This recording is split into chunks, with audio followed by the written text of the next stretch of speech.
빌립보서 4장 21에서 23절입니다. 이제 빌립보서 끝부분입니다. 앞에서 뭐가 나왔습니까? 어떤 상황에서도 참고 견디면서 하나님 기뻐 받으시는 예물을 드리면 하나님께서 하나님의 크기로 채워주신다라고 했습니다.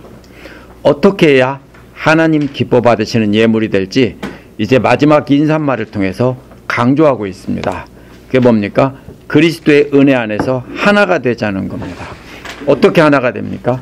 함께 그리스도 안에서 은혜로 하나가 되려면 함께 심고 가꾸어서 성장해서 열매 맺게 해야 된다고 했습니다. 그 지난주 말씀에서 잘 봐야 되는 게 뭐라고 했습니까? 이스라엘의 기후에서 열매 맺는 계절을 생각해야 된다고 했죠. 이스라엘에서 열매 맺는 계절은 이제 겨울철에 비가 와서 봄까지 비가 오다가 그때는 꽃이 피고 자라는 계절인데요. 봄이 지나고 나면 비가 안 옵니다. 그때는 물이 적은데 뿌리를 깊이 내려서 물을 빨아들여서 함께 열매를 맺는데 그 과정이 어떻습니까? 이렇게 고난을 견디는 거죠. 그래서 그것을 그 포도나무나 올리브나무가 열매 맺는 비유로 함께 열매 맺어가자. 고난 속에서 함께 견디면서 그런 그림으로 전달한 겁니다. 그런데 여기서 그리스도 예수 안에 있는 모든 성도에게 문안하십시오 그랬는데요. 이 성도라는 말이 한 사람을 뜻하는 말입니다. 근데 모든이라고 했는데 성도들이라고 해야 맞는데요. 그래서 그 어떤 사본들에는 이거 잘못 쓴 거다 하고 성도들이라고 고쳐놓은 사본들도 있습니다. 그런데 여기서 하나인 것은요, 각 사람에게 이런 뜻입니다. 모든 성도 각 사람에게, 한 명 한 명에게 문안하십시오 이런 말입니다. 근데 우리가 이 성도라고 번역해 놓으면 크게 오해를 합니다. 영어로 번역한 건 큰 문제가 없습니다. 영어로는 saint라고 해놨으니까 큰 문제가 없습니다. 영어로 saint 하면 누구를 말합니까? 대개 목회자나 신부나 성직자들을 말합니다. 그래서 뉴올리언즈 풋볼팀이 뭡니까? 세인츠죠. 여기서 이 말은요, 그냥 우리가 성도라고 번역해놨을 때 그것이 집사, 장로, 모든 성도 다 합쳐서 성도라고 하는가 보다. 그게 아닙니다. 여기서는 누굽니까? 바로 거룩한 자들, 교회를 인도하는 거룩한 자들에게 문안하십시오 이 말입니다. 근데 문안하다는 말이 무슨 말이냐면요, 바로 그 사람들을 존중하고 그 사람들을 따르라는 뜻입니다. 그냥 인사하라는 뜻이 아니고요, 바로 그 사람들을 존중하고 존경하고 그 사람들을 따르라는 겁니다. 단순한 인사가 아니라 1장 1절에서도 문안하라는 말이 나왔는데 여기서도 나왔거든요. 처음과 끝에서 나온 것은 바로 그 가운데 있는 말 전체를 가지고 그렇게 거룩한 자들을 각 사람을 다 그렇게 문안하라는 겁니다. 존중하라는 겁니다. 로마서 16장에도요. 문안하라는 말이 몇 번 나오냐면은 16번 나옵니다. 근데 몇 명이냐면요. 문안해야 될 대상이 26사람입니다. 그럼 그 26사람이 누구냐면 로마에 있는 각 교회들의 지도자들입니다. 그래서 그 로마에 있는 그들에게 지도자들에게 문안하고 그들을 존경하라고 했는데 로마서에 있는 이름들을 보면은 유대인도 있고 이방인도 있고 자유인도 있고 노예도 있고 남자도 있고 여자도 있습니다. 여자가 지도자일 리가 없다고 해서 그 이름을 남자 이름으로 고쳐놓은 사본들도 있어요. 로마서에서. 그런데 분명히 여자 이름이에요. 여자들도 있고 남자도 있습니다. 초대교회는 그렇게 남자나 여자나 종이나 자유자나 유대인이나 이방인이나 차별이 없었습니다. 나중에 313년 이후에 기독교가 공인되면서 남자들이 독차지하고 여자들은 제외시킨 거고요. 성경 처음에는 남자나 여자나 차별이 없습니다. 그래서 빌립보서에서 여기서 성도라는 말은요, 로마서처럼 존경해야 될 빌립보 교회 지도자들인데, 묶어서 지도자들 하지 않고 모든 지도자 한 사람, 이 말은 지도자 한 사람 한 사람을 다 존경하고 그들의 말을 따라서 이 빌립보서에서 편지로 가르친 대로 본보기를 닮아가라는 겁니다.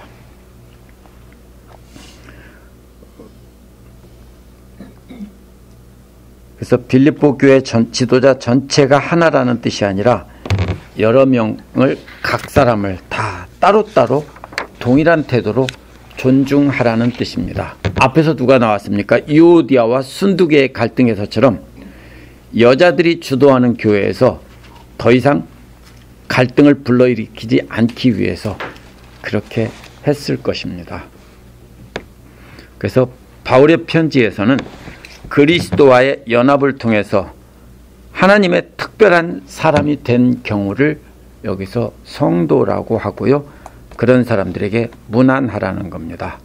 1장 2절에서도 은혜와 평화도 하나님 아버지와 주 예수 그리스도로부터 온다고 했고요. 1장 6절에서도 그리스도의 날에 하나님께서 완성하실 것이다 라고 했어요.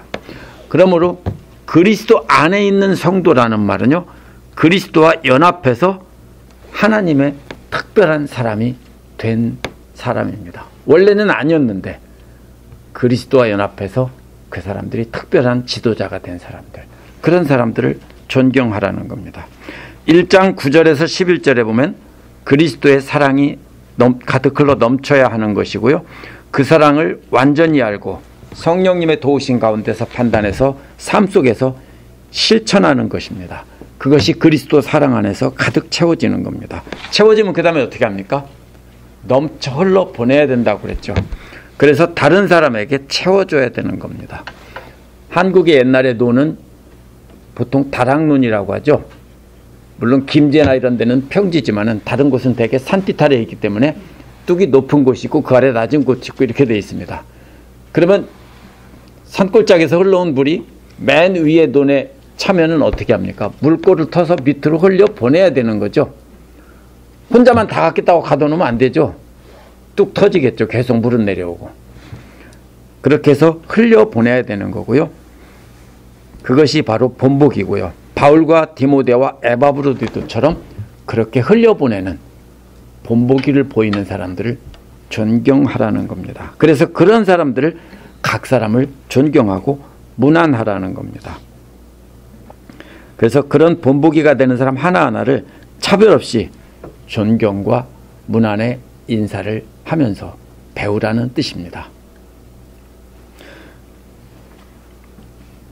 또 뭐라고 했습니까? 그 다음에 나와 함께 있는 교우들이 여러분에게 문안합니다. 여기서 교우라는 말은 형제들이라는 말입니다. 그래서 성도라는 말과 형제들이라는 말이 다른 말입니다. 형제들은 누굽니까? 다입니다. 다.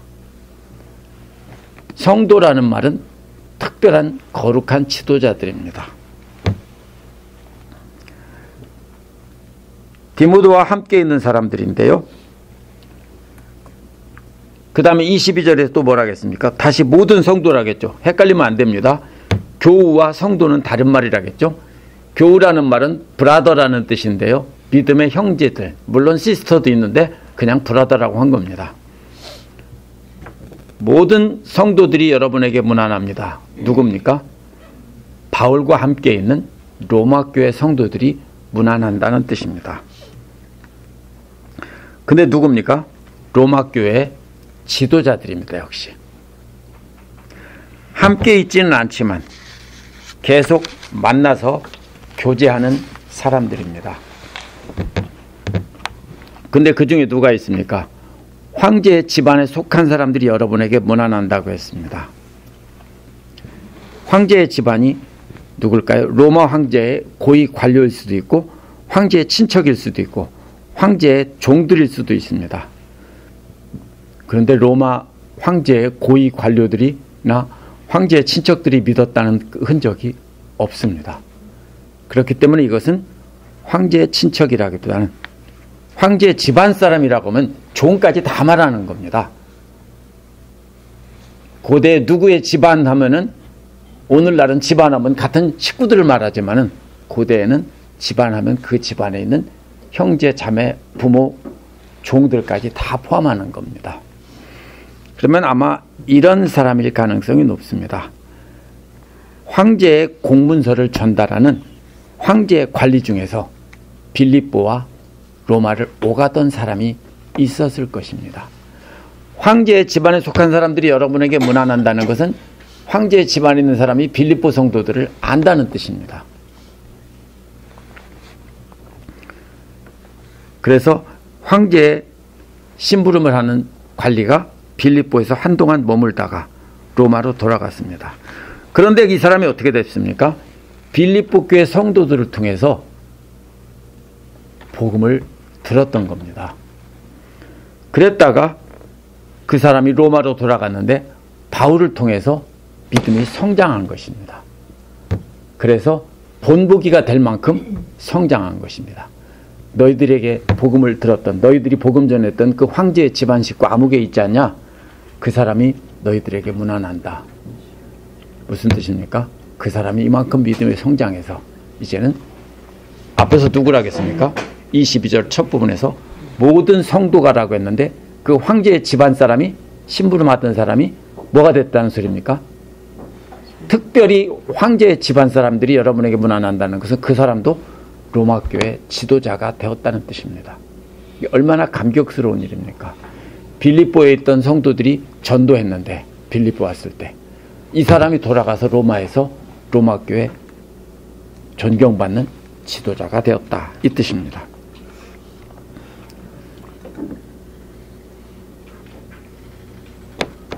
어떤 사람들은 로마 황실에 옷감을 공급하던 루디아일 것이다 이렇게 말하는 사람도 있고 루디아 집안 사람들일 것이다 이렇게 말하기도 합니다. 하지만 그것보다는 어쨌든 로마 황실에서 황제의 집안에서 일하는 사람이 이렇게 로마 교회 지도자가 되었다는 겁니다. 그렇기 때문에 정말로 기뻐하고 흥분할 만한 일입니다. 그래서 제가 아까 불렀던 것이 오늘 우리 눈물로 씨앗을 뿌린다는 걸 부른 겁니다. 그래서 빌립보 교회 성도들이 씨앗을 뿌렸는데 그 씨앗이 자라서 로마 교회 지도자가 되었다. 이런 뜻입니다.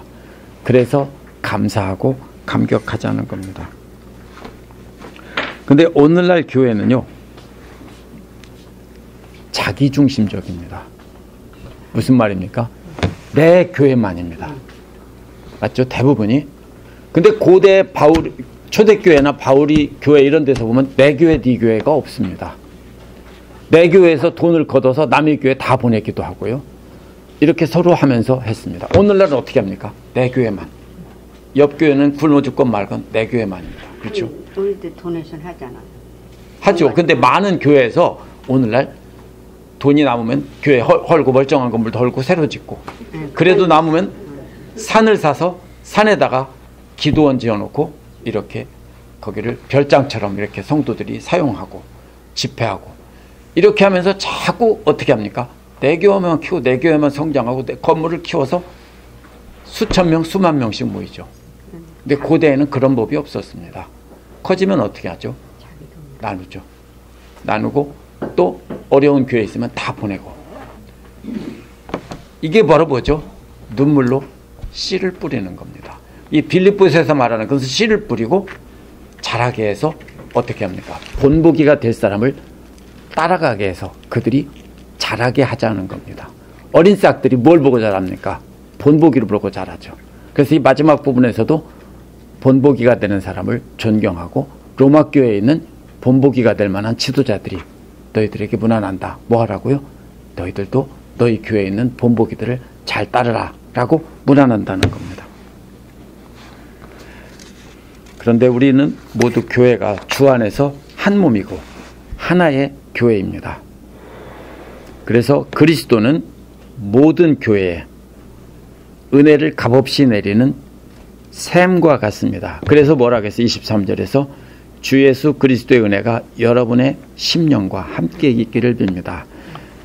그리스도의 은혜가, 우리 주 예수 그리스도 안에 있는 은혜가 여러분의 심령이 뭐냐면요, 영이라는 뜻인데 성령이 아니에요. 영. 글자로는 똑같아요. 글자로는 성령이나 영이나 똑같아요. 근데 이것은 뭡니까? 각 사람의 영. 이것은 무슨 말이냐면요, 영이란 몸이 아닌 각 사람의 정신적인, 개인에 속한 정신적인 부분을 영이라고 한 겁니다.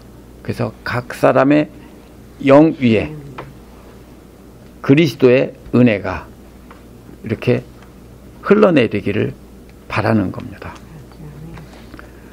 그래서 각 속사람의 예수 그리스도의 은혜가 가득 차면, 그 다음에 뭐라 하겠죠? 계속 말하는 것이 높은 곳에서 낮은 곳으로 흘러 넘친다고 했죠. 빌립보에서 바울이 전달하는 것은 흘러 넘치는 은혜입니다. 그래서 다른 사람에게 전달하는 겁니다. 그래서 신분도 다르고 인종도 다르고 다 다르지만 하나가 되어야 합니다. 교회 안에는요, 사실 세상의 다른 집단처럼 하나가 될 수 없는 사람들이 모여 있습니다. 세상이라면 비슷한 사람끼리 만나서 놀지, 비슷하지 않은 사람은 안 만나고 안 놀고 상대 안 하죠.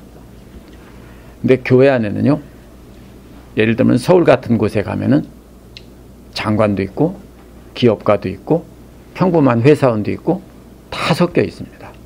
그것이 교회입니다. 초대교회도 마찬가지예요. 존귀한 사람도 있었고 비천한 노예도 있었고, 이렇게 모든 사람들이 그리스도 안에서 하나가 되는 겁니다. 그래서 그리스도를 믿는 믿음을 흔들어 놓는 대적과 싸워야 됩니다. 언제 하나가 됩니까? 특히 한국 사람들이 제일 잘하는 게 있습니다. 우리끼리는 싸우다가 위기가 되거나 적과 싸울 때는 다 뭉쳐. 똘똘 뭉쳐서 하나가 됩니다. 그래서 IMF 때 금모기 운동하는 거 가지고 세상 사람들이 다 기절할 뻔했어요. 세계 사람들이. 다 뭉쳐. 외국 사람들은 절대로 있을 수가 없어요. 나라가 빚졌다고 I don't care인데, 한국 사람들은 뭡니까? 나라 빚을 갚아야 된다고 다 금을 모으죠. 그게 어디서부터 나왔냐면요, 이미 조선시대 끝부분에도 일본에 진 빚을 갚자고 국채보상 운동을 했고요. 우리나라는 어려울 때 노동자, 그 노예들, 종들, 농민들 다 합쳐서 일어나서 싸웠어요. 왜냐하면은 우리나라 지도를 보면 알아요. 조그만 나라가 붙어 있어가지고 툭 하면 일본서 쳐들어오고 툭 하면 중국, 러시아 이쪽에서 쳐들어와서 우리나라는 항상 동네 북이었어요. 다 쳐들어오고. 몽골이었으면 몽골도 쳐들어오고. 예. 근데 그때 우리나라가 싸운 방식은 살아남기 위해서 모두가 뭉치는데요, 우리나라는 산성이래요. 산성이 뭐냐면 외국의 성은 성주를 보호하는 거래요. 성 안에 있는 사람들, 군대들. 근데 우리나라 산성은요, 굉장히 넓어요. 산 전체를. 그래 놓고서 주민들이 다 올라가는 거예요. 어린아이, 어른 할 것 없이 먹을 거 다 가지고 다 올라가서 거기서 싸우는 게 아니라 버티는 거죠. 상대방이 지칠 때까지. 그래서 보면은 행주산성이 나오는 것도 그래서 나오는 거예요. 우리는 그렇게 위기에 잘 뭉치는 사람들이에요, 우리 민족은. 왜냐하면 어려운 속에서, 적들 속에서 살았기 때문에. 그건 있어. 그래서 그것이 우리가 남아서 미국에서도 뭡니까? LA 폭동 때도 루프탑 코리안이라는 게 생겨났죠. 그게 뭡니까?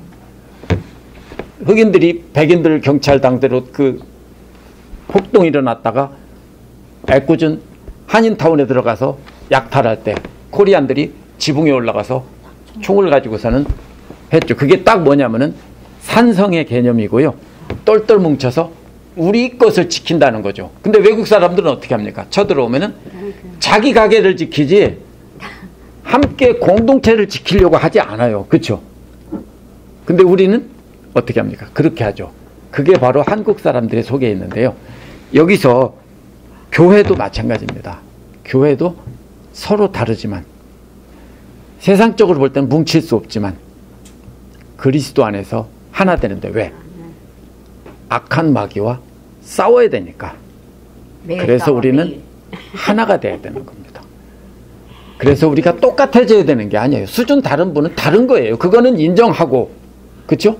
돈이 많은 사람은 돈이 많아야 되고, 지식이 많은 사람은 지식이 많아야 되고, 없는 사람은 없어야 되고, 상관없어요. 그러나 우리가 그리스도 안에서 하나 되는 거고, 서로를 인정하며 서로를 참아주며 이렇게 견디면서 한 몸을 이루는 겁니다. 왜요? 예수님 닮고 영원한 하나님 나라에 함께 들어가기 위해서. 아멘. 그래서 바로 그리스도의 은혜가 각 사람에게 가득 차서 다른 사람에게 흘려보내고 이렇게 하면서 하나가 되는 겁니다. 하나가 아니라면 흘려보낼 수가 없죠. 혹시 집에 돈이 많이 남으면 그냥 자식들에게는 흘려보내겠지만 아무에게나 흘려보내고 싶지는 않겠죠. 우리는 욕심이 있어서 다 그렇게 안 하려고 할 겁니다. 그런데 형제 자매라면, 내 자식이라면 남는 게 있으면 당연히 주고 싶고 흘려보내고 싶은 거죠. 이게 바로 주 안에 우리 하나, 노래만이 아니라 실제로 우리는 하나이기 때문에 내가 남는 것은 다른 사람에게 흘려보낸다. 물질 얘기가 아닙니다.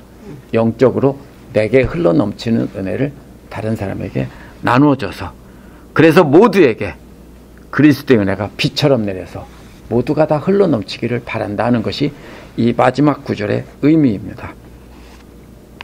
그럼 앞에를 돌아보면은요, 1장 27절처럼 한 마음으로 복음의 신앙을 위해서 싸우라고 하기 위해서 한 영이라고 했습니다. 싸우기 위해서 한 영인 거예요.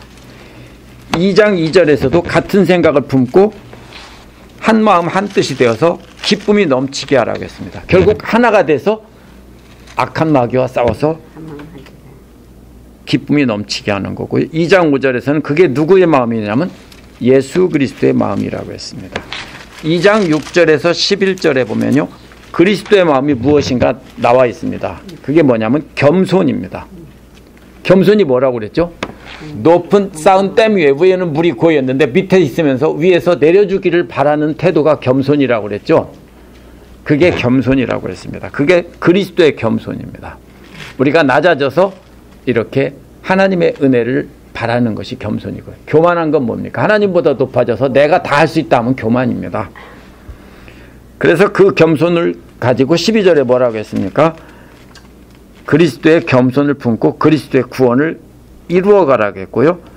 그래서 2장 16절까지 보면은 생명의 말씀을 잡으라고 했습니다.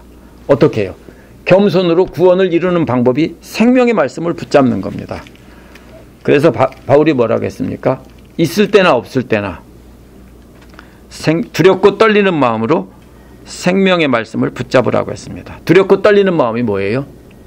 항상 하나님 앞에 서 있다는 거예요. 우리가 높은 사람 앞에만 있어도 두렵고 떨린다고 했습니다. 어느 분이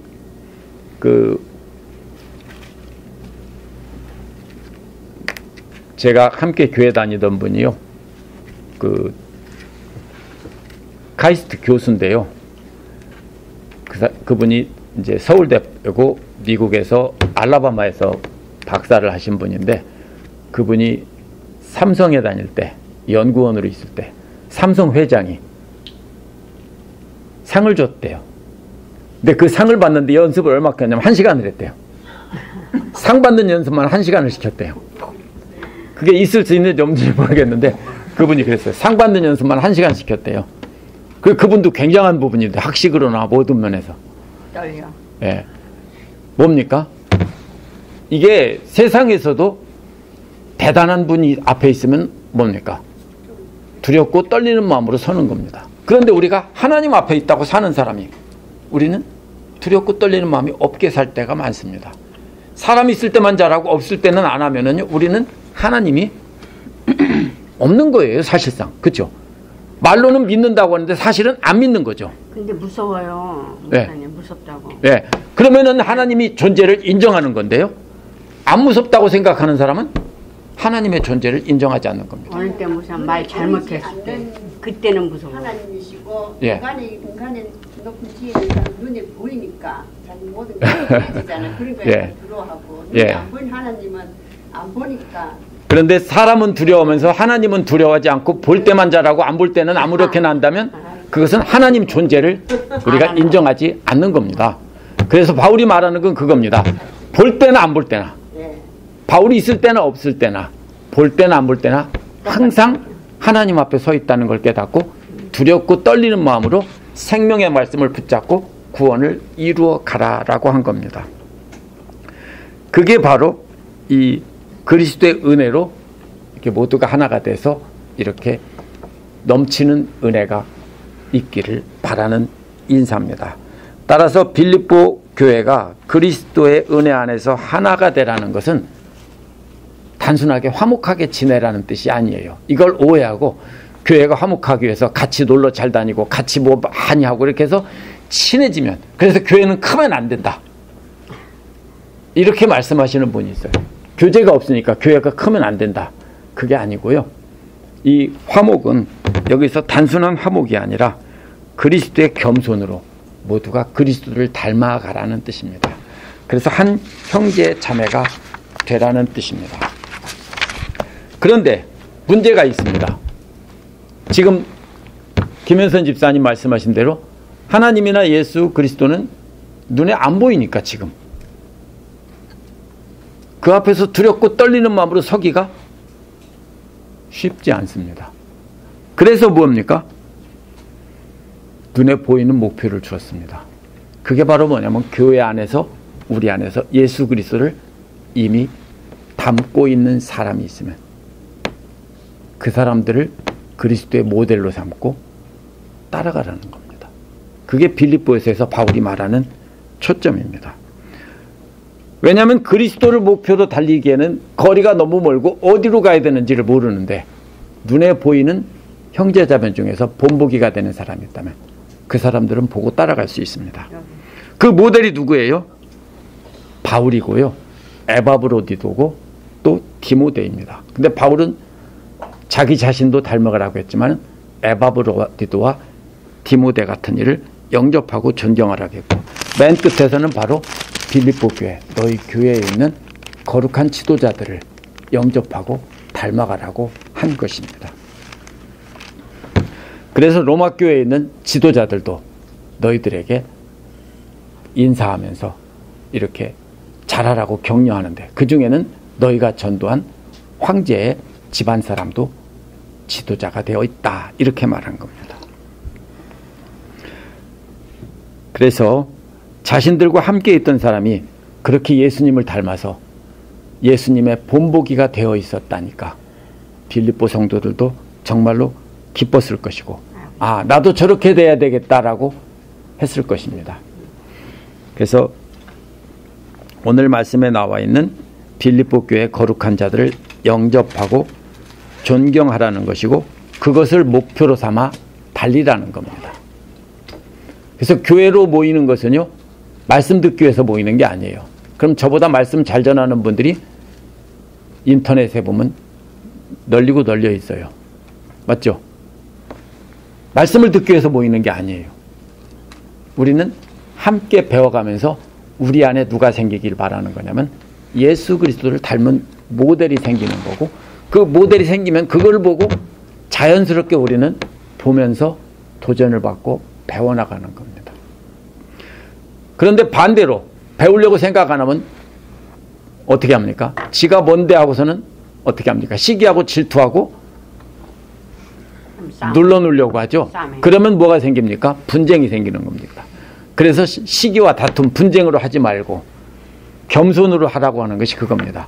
왜냐하면 남이 나보다 먼저 내가 키웠는데 그 사람이 예수님을 닮았다. 그러면 어떻게 생각합니까? 사람들은 숙이고 겸손히 배우려고 하지 않습니다. 많은 경우에 어른 노릇하려고 하죠. 쟤는 내가 키웠어 라고 하면서. 그렇게 하면 안 되는 거예요. 바로 여기서 나오는 그 황제의 집안 사람도요, 처음에는 신자가 아니었던 사람이에요. 그 사람이 로마 교회의 지도자가 됐대. 로마 교회가 빌립보 교회보다 훨씬 더 훌륭하거든. 제가 하는 소리입니다. 그러면 어떻게 됩니까? 와 하고 박수를 쳐야 됩니다. 왜? 우리 아들이 저렇게 잘 됐대. 이런 마음으로 박수를 쳐야 되는 거예요. 혹시 딸이나 아들이 자기보다 더 높게 됐다고 시기하고 깔아뭉개는 분이 있습니까? 아무도 없죠. 좋아하며 박수 쳐주죠. 그것처럼 우리는 교회 안에서 다른 사람, 내가 키운 사람, 내가 전도한 사람이 나보다 더 성장하면 그 앞에서 겸손히 존경하고 존중하고 따라가면서 높여줘야 됩니다. 그러면은 싸울 일이 없어요. 반대로 3장 1절에서 3절에서 뭐가 나옵니까? 잘못된 모델들이 나옵니다. 그게 뭐죠?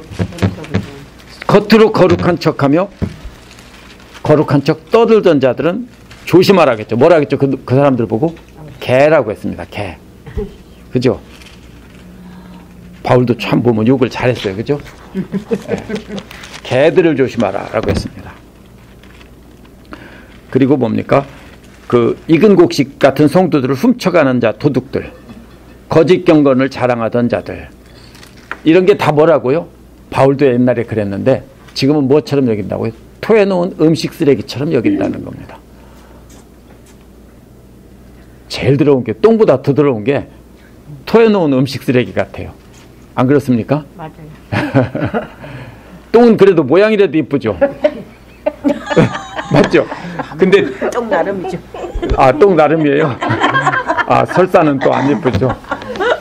근데 토해놓은 음식 쓰레기는 정말로 보기 흉합니다. 옛날에 보면 학교에서 보면 수업 시간에 토하는 애들이 자주 있었어요. 왜 그랬는지 모르는데, 그죠? 약 때문에. 쟤 토했어요. 그러면 막 교실에다 왕창 쏟아놓는 애들이 많이 있었어요. 많이. 그러면 착한 애들이 옆에서 치워주죠. 네. 근데 우리가 바로 여기서 바울이 바로 그거예요. 그렇게 자랑하는 자들을 그렇게 개라고 했고, 생식기를 잘라내는 정신 나간 놈들이라고 하고, 도둑놈들이라고 하면서 그놈들은 배우지 말라고 했습니다. 그래서 4장 9절에서 뭐라고 말합니까? 4장 9절에 보면 배운 대로 실천하라고 했습니다. 나에게 배운 것과 받은 것과 듣고 본 것을 실천하십시오. 그러면 평화의 하나님께서 여러분과 함께 하실 것입니다. 하나님의 평화가 여러분에게 넘칠 것이다. 배운 대로 하십시오 라는 겁니다. 배운 대로 하는데 보고 따라서 하는 거죠. 우리가 말로 배울 수 있는 게 있고요, 몸으로 배울 수 있는 게 있어요. 예를 들면요, 악기를 배우는 거요, 말로 배울 수 없어요. 왜? 예를 들면 피리 하나를 불면은요, 어릴 때 불던 피리, 리코더라고 하는데요, 그게요 가장 원시적인 16세기 악기인데다가 높이의 차이가 굉장히 커요. 플룻도 세게 불면 높아지고 살짝 불면 낮아져요. 그런데 이 피리라고 하던, 어릴 때 부르던 그 리코더는 굉장히 예민해요. 조금만 세게 불면 올라가고 조금만 살짝 불면 내려가요. 그래서 이 정도 차이가 나요. 근데 이걸 가지고 불면 어떤 일이 생기냐면요, 각 사람이 다 세기가 다르니까 굉장히 시끄러워요. 그래서 어릴 때 그래서 그걸 가지고 전체가 다 불자라고 하면은요, 엄청 시끄러운 이유가 뭐냐면 음이 안 맞아서 그래요. 그러면 어떻게 맞추냐? 악기가 다를 수도 있지만 악기가 달라서가 아니에요. 똑같은 악기를 제가 사가지고요, 아이들을 똑같이 주고서 아이들을 가르쳐 봤어요. 안 맞아요. 뭐 때문에 안 맞아요? 호흡이 안 맞아서 안 맞아요. 그럼 아들한테 이렇게 가르칠 수 있어요. 야, 이만큼 호흡을 내서 이만큼 높이로 해. 말로 설명이 됩니까? 안 돼요. 언제 되냐면요, 대여섯 명씩 함께 불다 보면은 지들이 잘 부는 애가 있죠. 예쁘게 부는 애가 있죠. 그 소리를 듣고 자기도 그만큼 내고 싶은 마음에서 하다가 보면은 오랜 시간을 함께 하다 보면요, 하나가 맞춰져요. 그러면요, 음 높이가 똑같이 한 사람이 부는 것처럼 맞아질 때가 있어요. 얼만큼 해야 되냐면 날마다 한 2년쯤 애들하고 같이 하면은 그렇게 돼요. 그래서 제가 교사 시절에 전국대회에서 우승하고 했던 이유가 바로 어디서 나오냐면요, 그 튜닝하고 곡 해석 두 가지에서 나와요. 그러면 투명하게 정말로 소리 깨끗하다, 이게 하모니예요. 말로 돼요? 어떻게 우리가 하나로 일치해요? 말로 설명이 될까요? 아무리 해도 안 돼요. 어떻게 돼요? 내가 닮아가고 남이 닮아가는 모습을 보고 그것을 보면서 함께 우리가 모여서 살아가는 것이 교회예요. 그래서 교회가 존재하는 거고요. 그래서 서로 참아주고 용납하면서 보고 배우는 거예요. 그래서 교회에 분열은 어디서 생깁니까? 본보기가 되려고 하지 않고 내가 먼저 존경받으려고 하기 때문입니다. 본보기는 뭡니까? 낮은 자리에서 섬기면서 본보기를 보여주는 겁니다. 근데 존경받으려고 자기를 높이니까 교회에는 다툼이 있는 거예요. 먼저 예수 그리스도를 닮은, 예수 그리스도와 한 몸이 된 사람들이 본보기가 있어야 됩니다. 없다면 내가 그 사람이 되도록 해야 됩니다. 내가 그 사람이 되면 됩니다. 우리 교회는 믿음 있는 사람, 본보기가 되는 사람이 하나도 없어. 불평할 필요가 없습니다. 왜요? 내가 되면 돼요. 그래서 그런 사람이 몇 명만 있으면 수백 명 모이는 교회도 좋은 교회가 될 수 있습니다. 하물며 우리 요즘에 제가 보면 주일 통계 보면 보통 26명이에요. 평균적으로. 26명 중에서 몇 명이 있다면 엄청 많은 겁니다. 우리 교회는 믿음 있는 사람 없어가 아니라 엄청 많은 겁니다. 만약에 우리 교회에 예수님 닮아가는 사람이 두세 사람만 있다면 우리 교회는 엄청 많은 겁니다. 그러면 그런 사람들을 우리가 보면서 닮아갈 수 있습니다. 그런 사람들에게 존경하고 배우고, 그래서 그들이 씨앗을 심고 가꾸면서 본보기를 보여줄 겁니다. 그래서 그렇게 하면은 그런 사람을 존경하는 거고요. 세상적인 기준으로 높은 사람이라고 존경하는 것이 아닙니다. 그래서 그런 사람이 안 보이면 내가 어떻게 하라겠습니까? 어떻게 된다고 했죠? 생명의 말씀을 굳게 잡으라고 그랬죠. 그러니까 내가 먼저 생명의 말씀을 굳게 잡고 지키려고 애를 쓰며 살다 보면은 내가 저절로 예수님을 닮아가게 되어 있습니다. 100%는 안 닮아도요. 저 사람은 정말로 예수님을 닮아가고 있어 라고 모두가 인정할 사람이 되고 본보기가 되는 겁니다. 그래서 우리 교회만 생각하면 안 되고요. 하나님 나라를 생각하고 씨앗을 뿌리고 양육하고 해야 됩니다. 그래서 우리 교회에서 키웠는데 다른 데로 가버렸어. 닭 줬던 게 지붕 쳐다보네. 아니면 죽 써서 남 줬네. 이렇게 하면 안 됩니다. 그래서 어제 그 김혜경 소령을 이제 잘 가라고 우리 교회 3번인가 4번 나왔어요. 지금 3개월 있는 동안 3번인가 4번 나왔어요. 뭐 믿음이 좋은 분도 아니고요. 한국에서 그 해군사관학교 다닐 때 해군사관학교 교회를 다녀본 적이 있다고 하더라고요. 씨를 뿌리는 거예요. 그렇죠? 우리 교회에서 말씀 듣고 그래서 그분들을 잘해줘서 뭐하냐 뜨내기인데 이게 아니에요. 우리는 그런 분들에게 씨를 뿌려야 돼요. 실제로 우리 교회 와서 모재한 목사님이 맨 앞에서 파워포인트 넘기라고 했는데 예수도 안 믿던 분들이 파워포인트 넘기다가 예수 잘 믿고 우리 교회에서 침례받고 가서 신앙생활 잘하는 분도 계세요. 우리는 몰라요. 그렇죠? 우리는 단지 우리 교회에 나오는 모든 분들을 씨를 뿌려야 되고 우리와 비슷하지 않다고 해서 그냥 본척만척 하다가 그냥 떠나가게 하면 안 되는 거예요. 그래서 군인들이 올 때 몇 달 있다 가고 그러더라도 그분들한테 밥을 먹이고 먹을 거 싸줘가면서 우리가 교회 나오게 하는 거는요. 그분들이 와서 복음 듣고 우리 집사님들 하시는 거 보고 그게 마음속에 남아요. 그러면 그분들이 어디선가 하나님께서 누구에겐가 성장하도록 하시는 겁니다. 그래서 내 교회만 키우는 게 아니라 우리는 하나님의 나라를 키우고 하나님의 나라를 이게 여기가 못자리라고 하면은요. 그래서 키워서 다른 곳으로 옮겨가도록 해야 되는 겁니다.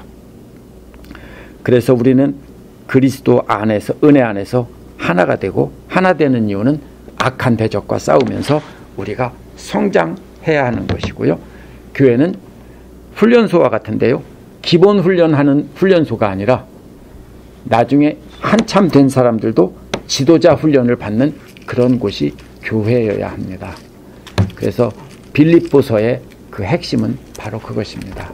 겸손히 섬기는 그리스도의 모델이 돼서 이렇게 그 모델을 보고 함께 닮아가라. 그런 사람을 존경하라.